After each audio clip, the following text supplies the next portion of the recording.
Bonjour à tous, je vais me présenter, je m'appelle Amanda, j'ai 33 ans et donc je me suis passionnée pour le tarot. En fait, justement, je vais vous expliquer un peu comment c'est arrivé dans ma vie. C'était il y a 5 ans, en fait, j'ai vu un tarot sur une brocante et ça m'a vraiment interpellée. J'avais vraiment envie de découvrir, en fait. Donc je vais vous montrer, d'ailleurs, c'était ce bouquin, voilà, le tarot de Marseille avec ces cartes-là. Et puis, j'ai commencé à regarder tout ça, et puis je me suis dit, oh, j'y arriverai jamais, c'est pas possible, j'y arriverai jamais, c'est trop compliqué, ça demande trop de temps. Donc j'ai laissé tomber, j'ai rangé mon livre de tarot, et puis bon, bah, la vie a continué, et c'est cette année en fait que j'ai commencé à m'intéresser de nouveau au tarot de Marseille. Donc moi à la base je suis hypnothérapeute, et je me suis dit, c'est vrai que des fois il y a des gens qui n'aiment pas vraiment communiquer. Et il me faudrait un support pour pouvoir les faire parler. Donc j'ai commencé par des cartes émotions, plusieurs jeux qui étaient assez intéressants pour faire parler les gens. Et j'ai découvert, enfin je me suis rappelé de mon fameux tarot de Marseille en cherchant justement des jeux sur Internet. Donc comme il était resté justement chez ma famille, je leur ai demandé de me le ramener. Et de là, voilà, je m'attaque au tarot de Marseille. Et bizarrement, je ne peux pas vous dire pourquoi, parce que comme si jusque-là, en fait, je refusais un peu... je refusais un peu, entre parenthèses, je vais dire, mon intuition. Voilà, je ne sais pas assez parler mon intuition. J'avais pas assez confiance en moi. Et là, je commence à lire le livre, à regarder les cartes. Et je ne sais pas pourquoi, mais ça me parle très très vite, en fait. Tout me vient dès que je regarde les cartes. Et bizarrement, justement, je commence à m'acheter d'autres livres et je me dis, bah, c'est bizarre parce que dans ce livre-là, alors attendez, je vais vous montrer. Donc, dans celui que j'ai pris en brocante, il y a certaines façons d'expliquer la carte. Dans celui-là, c'est encore une autre façon. Donc, je me dis, après tout, si je pars du principe que je dois me faire confiance, moi, je vais aussi me faire ma propre interprétation des cartes, hein. Donc je commence à regarder mes cartes et puis tout, me, tout me vient petit à petit et puis je me dis, bon, bah, tant qu'à faire, je vais m'entraîner sur des copines, hein. Et puis aussi sur mes clients, vu que c'était proposé gratuitement ça à mes clients avant de commencer la séance. Et je découvre que bah, à chaque fois on me dit, ah oui mais c'est fou comment ça représente bien, comment ça me parle.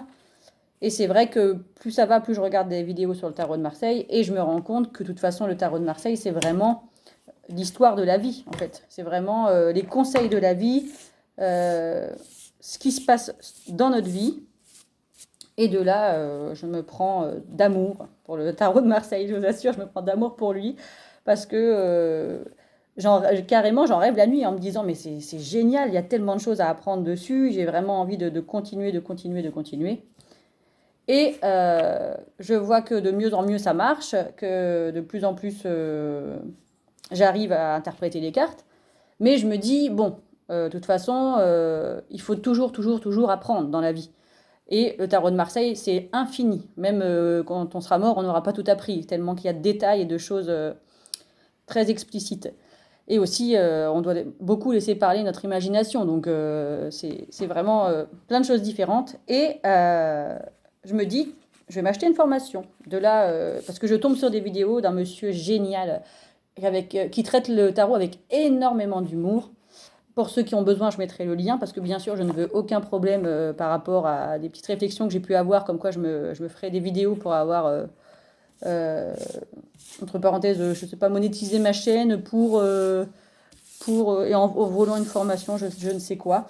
Donc moi, je vous assure que je fais vraiment ça dans le partage, que ça n'a rien à voir avec mon travail, que c'est vraiment pour avoir vos avis, vos échanges et aussi pour progresser et en même temps voir ce que vous pensez de certains exercices. Bien sûr que je ne vais pas vous dire tout ce qu'il y a dans la formation par respect pour cette personne qui a fait cette formation. D'ailleurs, si vous voyez que quelques exercices que je vous propose, que je lis, vous intéressent, je mettrai le lien de la formation de ce monsieur, bien évidemment, qui n'est pas français d'ailleurs.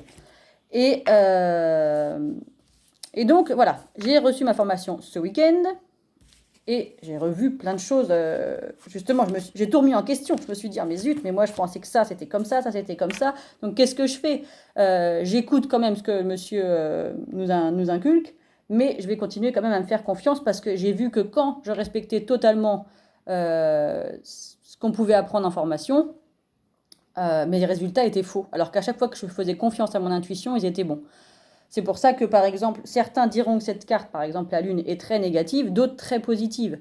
Donc, c'est vraiment selon ce que vous ressentez. Pour moi, cette carte, c'est beaucoup, beaucoup d'émotions. Le fait on va traverser des épreuves très difficiles, mais qu'au bout du tunnel, en fait, il y a quand même l'espoir, il y a le soleil. Donc, pour d'autres, ça va être complètement autre chose. Mais voilà, chacun voit midi à sa porte. C'est ça, en fait, avec le tarot de Marseille, le secret, c'est de se faire confiance et de faire confiance à son intuition. Donc, le premier exercice, justement, je ne vais pas vous lire exactement ce que le monsieur a marqué pour ne pas piquer justement ses idées, mais je vais vous dire un peu dans l'ensemble ce qu'il nous propose de faire en cette première étape, ce premier exercice. Donc, c'est de placer toutes vos cartes du tarot de Marseille par ligne de 7. Voilà, hop. Voilà, dans l'ordre par contre, dans l'ordre chronologique. J'en suis où là? 13, voilà. Je n'ai plus de place. 14, 15. Il me manque la 15. Commence bien. Je vous laisse aller chercher vos cartes de ce temps-là si vous ne les avez pas déjà. Comme ça me laisse le temps moi aussi de m'organiser. 6, 7, 8, 9, 10, 11. Ah, elle est là. 12, 13, 14. Voilà, donc ça, il explique pourquoi, lui, il les met par 7, sauf, bien sûr, le mât, le fou, qu'il met en avant en première place. Donc, voilà, lui, il va là. Vous faites des lignes de 7, sauf la première où il y a le mât. 2, 3, 4, 5, 6, 7, 1, 2, 3. Oh, décidément. 5, 6, 7. Bon, comme ça vous laisse le temps de le faire en même temps chez vous. Et donc, de là, voilà, on regarde déjà nos cartes. Surtout que je pense qu'on a tous des tarots différents. J'ai vu par exemple que lui, ce monsieur, il utilisait l'ancien tarot de Marseille et à quelques détails près. Ce n'est pas tout à fait pareil. Par exemple, sur le pendu, lui, il a comme des branches avec des bourgeons. Là, moi, c'est illustré différemment. Voilà. Donc, de là, voilà. On prend la première carte qui est le mât. Et on laisse parler son imagination. On se dit, à quoi il me fait penser le mât? Ou à qui il me fait penser? Donc, je vais vous faire un peu à ma sauce. Donc, voilà, moi, mon histoire que j'ai écrite hier. Attendez. Non, je l'ai faite à l'oral, c'est vrai, cet exercice, je l'ai fait à l'oral. Donc, et voilà, je m'appelle par exemple, je m'appelle Pierre. Aujourd'hui, dans ma vie, j'ai envie d'avancer. Je laisse tout derrière moi. J'ai quelques connaissances que j'emporte dans mon sac. J'ai envie de profiter de la vie. J'ai envie d'aller de l'avant. De tout laisser derrière, même si parfois il faut un peu qu'on me pousse pour que j'avance. Là, c'est décidé. Je regarde droit devant moi et je fonce. Voilà, par exemple, ça pourrait être ça. À vous d'interpréter exactement comme vous le voulez. Hop. Je fonce, je fonce, je fonce. Je me rends compte que j'ai pas mal de choses en fait, que j'ai pas mal de choses en main, mais que je ne sais pas vraiment comment m'en servir. Je suis un peu paumée. Je me dis, bon, j'ai tout pour réussir. J'ai des choses en main, mais j'ai pas encore assez confiance en moi pour me servir de tout ça, et surtout, j'ai pas encore la connaissance. Donc, je vais étudier, je vais essayer d'apprendre, je vais me cultiver, je vais prendre des conseils à droite à gauche, je vais écouter, je vais rencontrer des gens, je vais écouter mes parents, ma mère, par exemple.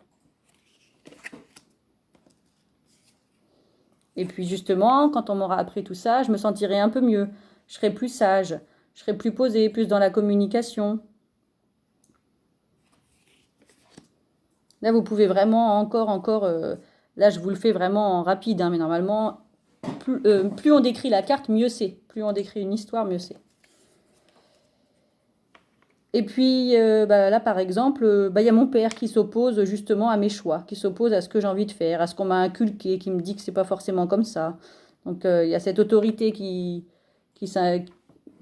qui m'arrête. Voilà, par exemple, ça peut être ça. Ou alors ça peut être au contraire, voilà, j'ai acquis une certaine fierté, je regarde derrière moi et je vois que mon parcours jusqu'ici n'est pas trop mal, par exemple. Puis ensuite, je me dis que je devrais peut-être être plus sage, ou peut-être plus me tourner vers la foi, ou que je préfère un peu... c'est aussi les enfants, le pape, et aussi les personnages. Et je veux m'intéresser aux personnages et je veux m'intéresser aux enfants. J'ai envie de, voilà, de voir la vie autrement. Mais malgré tout, même si j'ai envie de voir la vie autrement, c'est pas toujours facile. Parce que d'un côté, je me dis qu'il y a la vie matérielle, et puis de l'autre côté, je me dis qu'il y a la vie spirituelle, par exemple. Et je sais pas vraiment comment faire. Et puis celui qui est là-haut, il m'aide pas vraiment, parce que c'est pas lui non plus où viser exactement.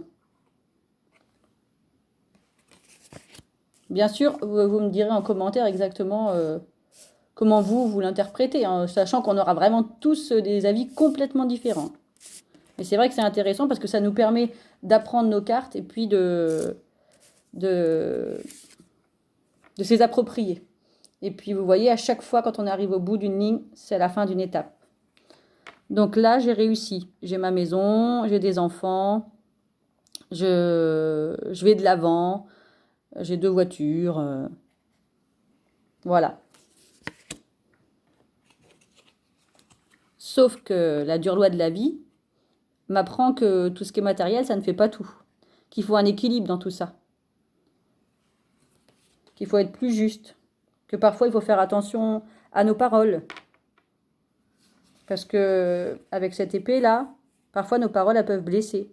Notre langue, elle peut fourcher. Donc il faut trouver un équilibre. Mais tout ça, ça prend du temps. Hein. Et puis j'ai besoin qu'on m'éclaire. J'ai besoin de soutien. Mais la vie, elle continue d'avancer. Il y a des hauts, il y a des bas.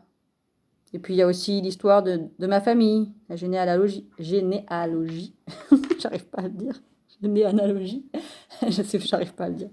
Et voilà, il y a l'histoire de ma famille aussi qui peut me travailler. Et c'est pour ça que parfois j'ai l'impression de stagner ou d'avancer très vite.